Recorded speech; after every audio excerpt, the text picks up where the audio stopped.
Before we go into the numbers, in terms of the basic principle, what we're trying to do is find the cash flows.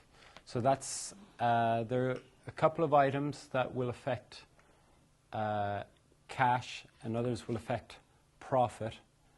And we have to just bear in mind what we're trying to do, especially with regards to depreciation. Because we're going to put in new machines, we have a cost to that, and that's going to affect our operating profits. But to work that out, we have to know what our tax bill is going to be. But to know our tax bill, we have to know our depreciation. So once we've worked out our operating profits from that, we have to add back in the depreciation because it's not a cash item. Do you all follow what I'm saying? So that is just in terms of the logic of what we're trying to do. Bear that in mind. And also make sure you're happy with your conventions for your pluses and for your minuses. So that your minuses is money going out and plus is your savings. Okay?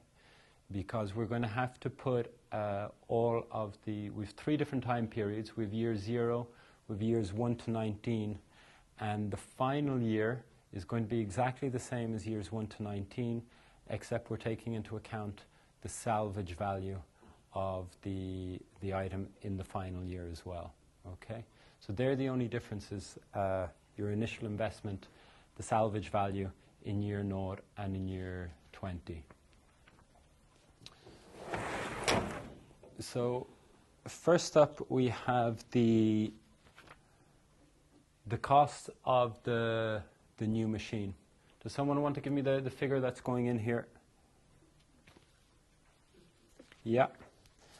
And is that a plus or a minus? Minus 50, yeah.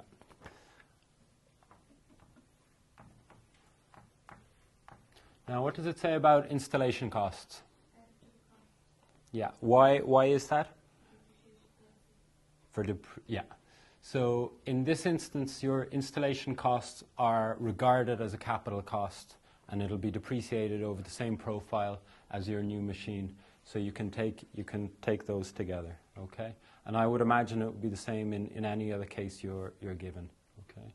Because you know from accounting that if it's part of that machinery, then it can be regarded as a capital cost. Okay. What was the cost here?